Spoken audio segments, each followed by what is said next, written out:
صدري قرآن املأ قلبي قرآن. السلام علیکم ورحمۃ اللہ وبرکاتہ. امید ہے کہ آپ لوگ ٹھیک ہوں گے. تو آج ہم شرح عامل کا 5واں سبق پڑھیں گے. عبارت ہے لفظیت و معنویت. تو اس عبارت کا تعلق پیچھے والی عبارت کے ساتھ بھی ہے، تو اس لیے اس عبارت کو بھی ذکر کرتے ہیں. یعنی اعلم ان العوامل فی النحو، جو پوری ترکیب ہے پیچھے، مئۃ عامل لفظیت و معنویت. تو ابھی مئۃ عامل کا تعلق جو ہے لفظیت و معنویت کے ساتھ ہے. تو لفظیت و معنویت یہ دونوں اس میں منصوب ہیں. دونوں کو 4 صورتوں میں مرفوع پڑھ سکتے ہیں، اور ایک صورت میں منصوب پڑھ سکتے ہیں، اور ایک صورت میں مجرور پڑھ سکتے ہیں. یعنی اس عبارت کی کل 6 تراکیب ہو سکتی ہیں. اس کی وجہ یہ قاعدہ ہے. قاعدہ یہ ہے کہ اگر پہلے کسی چیز کا اجمالی طور پر ذکر ہو، یعنی پہلے صیغہ تثنیہ یا جمع کا ہو یا اس میں عدد کا ہو، پھر بعد میں اس اجمال کی تفصیل کی جائے، تو اس عبارت کی چند ترکیبیں ہو سکتی ہیں. جیسے یہ عبارت ہے مئۃ عامل لفظیت و معنویت. تو اس عبارت میں یہ قاعدہ ثابت ہو رہا ہے. مئۃ عامل مصنف نے بیان کر دیا کہ 100 عوامل ہیں، لیکن یہ اجمالی تھا کہ وہ عامل کون سے ہیں. پھر آگے تفصیل کر دی کہ وہ لفظی اور معنوی عوامل ہیں. اور اسی قاعدے میں یہ بھی ذکر کیا کہ پہلے تثنیہ یا جمع یا اس میں عدد ہو، یعنی ان میں اجمال ہو، تثنیہ جمع یا اس میں عدد میں. تو اس عبارت میں مئۃ عامل میں جو مئۃ ہے تو یہ اس میں عدد ہے، اور آگے لفظیت و معنی اس کی تفصیل ہو رہی تھی. تو اسی لیے اس قاعدہ پورا اس پر ثابت ہو رہا ہے. تو اس کی چند ترکیبیں ہو سکتی ہیں. پہلا یہ، یا تو وہ تفصیل پیچھے کے لیے بدل بعض بنے گی، یعنی مئۃ عامل جو یہ اجمال ہے، تو لفظیت و معنویت میں یہ تفصیل اس کے لیے بدل بعض بھی بن سکتی ہے، یا وہ تفصیل خبر بنے گی مبتدا محذوف کی، یا وہ تفصیل خبر بنے گی مبتدا محذوف کی، یا وہ تفصیل محذوف فعل عانی مقدر اس کا مفعول بھی بن سکتی ہے یہ عبارت. بدل والی ترکیب میں لفظیت و معنویت ان کا پیچھے والی ترکیب کے ساتھ تعلق ہوگا، اور باقی تراکیبیں اس میں نہیں ہوگا.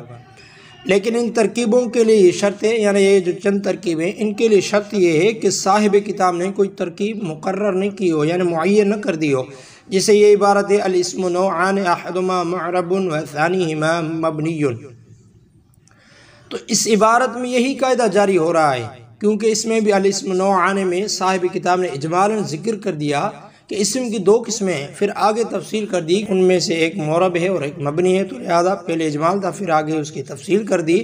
تب اس عبارت میں ایک ہی ترکیب ہوگی، کیونکہ صاحب کتاب نے احدہما اور ثانیہما نکال کر خود بیان کر دیا کہ ان میں سے ایک ہے، تو لہذا ان کی ایک ہی ترکیب ہوگی. لیکن جو لفظیت و معنویت میں صاحب کتاب نے کوئی ترکیب معین نہیں کی، اس لیے اس عبارت میں اسی قاعدے کے تحت 6 ترکیبیں ہو سکتی ہیں. تو لفظیت و معنویت ان کی پہلی 4 مرفوع والی ترکیبیں کر لیتے ہیں.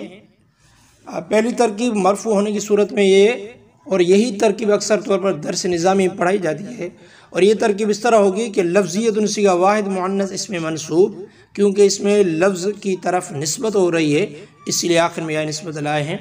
ہم نے چوتھے سبق میں اس میں منصوب کی تعریف اور اس کے فوائد جو ذکر کر دیے تھے، تو اس کو ملاحظہ فرما رہے.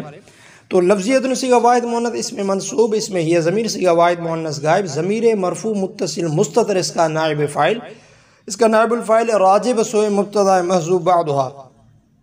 اس میں منصوب اپنے نائب الفاعل سے مل کر شبہ جملہ اسمیہ ہو کر معطوف علیہ واو حرف عطف ہوگا. معنویت بھی صیغہ واحد مؤنث اس میں منصوب، اس میں یہ ضمیر صیغہ واحد مؤنث غائب، ضمیر مرفوع متصل مستتر اس کا نائب الفاعل راجع بسوئے مبتدا محذوف بعدھا. اس میں منصوب اپنے نائب الفاعل سے مل کر شبہ جملہ اسمیہ ہو کر معطوف علیہ اپنے معطوف سے مل کر خبر مبتدا محذوف بعدھا کی، اور بعد مضاف ہوگا ہا ضمیر صیغہ واحد مؤنث غائب، ضمیر مجرور متصل بارز کا مضاف الیہ اور راجع سے مئۃ عامل مضاف اپنے مضاف الیہ سے مل کر مبتدا محذوف اپنی خبر سے مل کر جملہ اسمیہ خبریہ. اب عبارت جو محذوف عبارت اس طرح ہوگی کہ بعضها لفظیت و بعضها معنویت.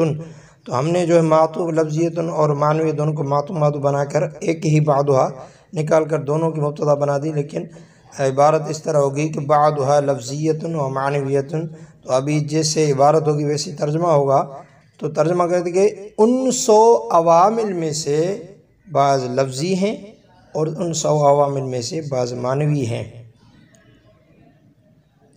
مرفوع ہونے کی دوسری ترکیب، اب اس ترکیب میں وہی طریقہ ہوگا، تھوڑی تبدیل شدہ ہوگی، اس لیے ان کو وضاحتاً ذکر نہیں کریں گے۔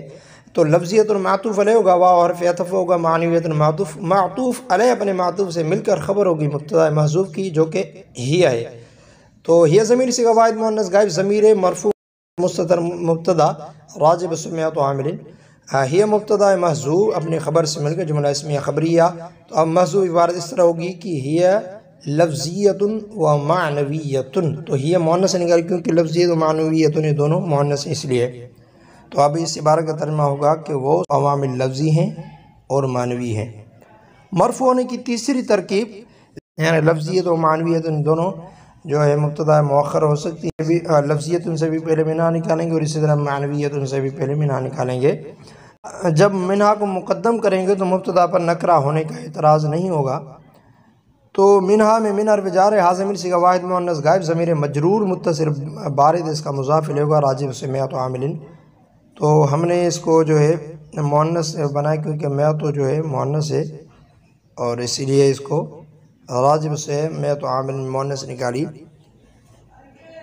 مجرور بواسطہ جار ظرف مستقر ہو کر متعلق ہے ثابتۃ اسم فاعل مقدر کا، ثابتۃ صیغہ واحد مؤنث اسم فاعل، اس میں یہ ضمیر صیغہ واحد مؤنث غائب، ضمیر مرفوع متصل مستتر اس کا فاعل اور راجب سے مبتدا، اس میں فاعل اپنے فاعل سے مل کر شبہ جملہ اسمیہ ہو کر خبر ہوئی مبتدا کی، یہاں لفظی معنویت اس کو جو ہم نے مبتدا بنائے اس کی خبر ہوئی، اور مبتدا اپنے خبر سے مل کر جملہ اسمیہ خبریہ۔ اب تقدیر عبارت اس طرح ہوگی کہ منہا لفظیت و منہا معنویت، تو اس کا بھی ترجمہ الگ ہوگا کہ ان 100 عوامل میں سے لفظی ہیں اور ان 100 عوامل میں سے معنوی ہیں۔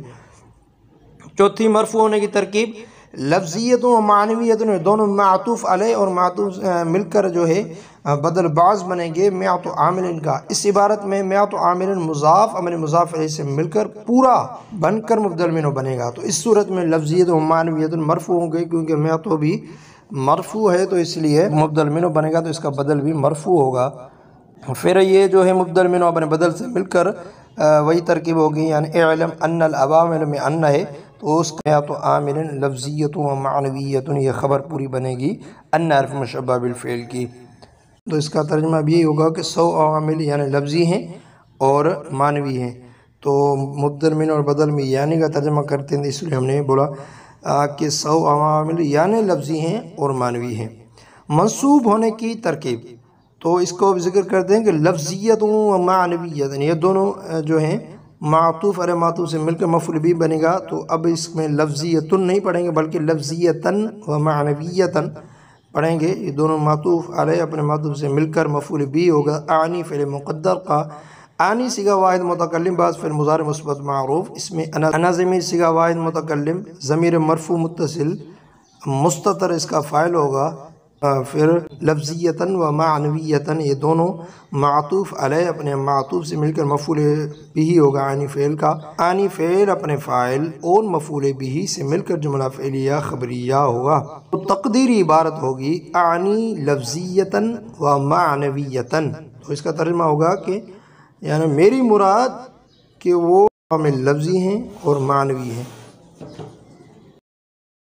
اور مجرور ہونے کی ترکیب، لفظیت و معنویت یہ دونوں معطوف علیہ اپنے معطوف سے مل کر بدل بنیں گے، میاتوں سے نہیں بلکہ عاملین سے بدل بنیں گے۔ پہلے والی ترکیب میں جو ہم نے مضاف اور مضاف الیہ مل کر یہ دونوں مبدل منہ بنے تھے تو اس سے بنا تھا، لہذا ادھر جو ہے صرف عامل یا مضاف الیہ سے بنیں گے تو مضاف الیہ مجرور ہوتا ہے تو یہ لفظیتن و معنویتن بنے گا، یعنی دونوں مجرور ہوں گے کیونکہ مبدل منہ عامل کو بنائیں گے تو مبدل منہ اور بدل کا اعراب ایک ہوتا ہے، اس لیے یہ لفظیتن و معنویتن ہوں گے۔ تو وہی ترکیب ہوگی، یعنی عامل مبدل منہ بنے گا، لفظیتن و معنویتن یہ اس کا بدل، مبدل منہ اپنے بدل سے مل کر مضاف الیہ ہوگا میاتوں کا، پھر میاتوں جو ہے اپنے مضاف الیہ سے مل کر وہی حرف مشبہ بالفعل کی خبر بنے گی۔ تو یہ ترکیب ہے، اس کی 6 تراکیب تھی جو مکمل ہوئی۔ الحمدللہ آج ہمارا شرمیت و عامل کا 5واں سبق مکمل ہوا۔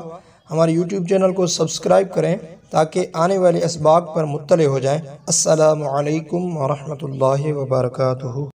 الرحمن ساعدني يا رحمن اشرح صدري